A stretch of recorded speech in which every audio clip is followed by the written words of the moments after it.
She lost somebody 2 days ago. Her sister. I lost somebody too. I know how devastating it is.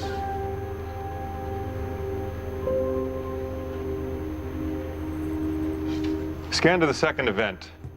Scanning. Hello everybody, and welcome back to another video. Today, we will be discussing the tragic backstory of Dr. Jenner. We first meet Dr. Jenner at the end of Season 1 at the CDC, and we do find out from him that people just gave up after the outbreak happened and they couldn't find a cure. But what really happened? Let's start at the beginning of Dr. Jenner's story of how far back we can go. So first, we can start with Dr. Jenner's wife. We have seen a voice or heard a voice of her in The Walking Dead Survival Instinct, the game that is on Xbox 360 and PS3 and the Wii U about Daryl Dixon and Merle Dixon. It is an alright game. I recommend you all to go play it if you can. It's pretty fun. It's kind of stupid at sometimes, but it is still pretty fun. But at the end of that game, we do hear the voice of Dr. Jenner, his wife. She's still labeled as Dr. Jenner, but it is Dr. Edwin Jenner's wife. She is on the helicopter at the end when Merle goes to save Daryl at the stadium, because at the end of the game, Daryl has to go to a stadium to go to an evac point, but he doesn't end up making it because Merle grabs him before he can get on to the helicopter, because Merle saw that one of the people on the helicopter was bitten. So Merle saved Daryl, and the person on the helicopter turned and most likely ended up biting Dr. Jenner's wife. That is the most plausible outcome from how she could have gotten bitten. I think it happened on the helicopter rather than happening on the ground and going to the CDC. But after she got bit, they flew the helicopter to the CDC, and she ended up giving herself up for testing to try and find out more about this virus.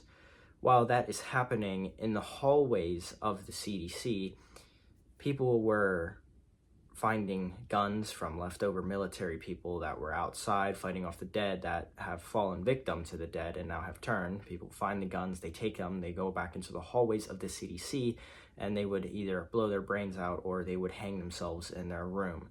It is very, very dark, and it's kind of just glossed over in Season 1. They don't really focus on that, but Dr. Jenner, he shuts down areas of the CDC that he's not using, and I'm assuming that he is not using any of the areas where people have killed themselves. I think that he just left the bodies there because it would be too many bodies to just pull out and bury or burn. So most, if not everybody, was killing themselves at the CDC except Jenner, and if they didn't kill themselves, they left and went out and took their chances into the wilderness of the dead. Those doctors that left most likely would have fallen to the dead outside, most likely turning within seconds after going outside. Not seconds, I'd say probably maybe an hour at most, because these doctors, they probably didn't know how to fight, because this is right at the beginning. This is less than 30 days in, which is kind of crazy if you think about it, to see how fast the fall of the CDC was. So Dr. Jenner is now alone. He is only with his infected wife now, and she is strapped down to a table and he is monitoring her. He has a scan going of her brain to see what happens with the virus after the patient dies. Once she dies and reanimates, Dr. Jenner puts a bullet into her brain. One can only imagine the strength that it would have taken Dr. Jenner to use to end up killing her. He's killing his own wife, or what used to be his wife. So seeing what happened with Dr. Jenner is just very, very sad, and he was a character who went through a lot of pain, and it is looked over because he's only in 2 episodes of the main show. Dr. Jenner was about ready to give up at the end of Season 1 before Rick's group showed up.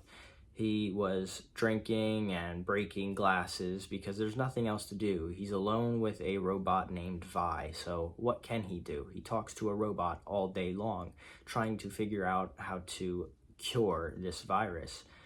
He is actually working on a way to cure it, but something happens in the room that he is in, and it gets contaminated, and the room blows up.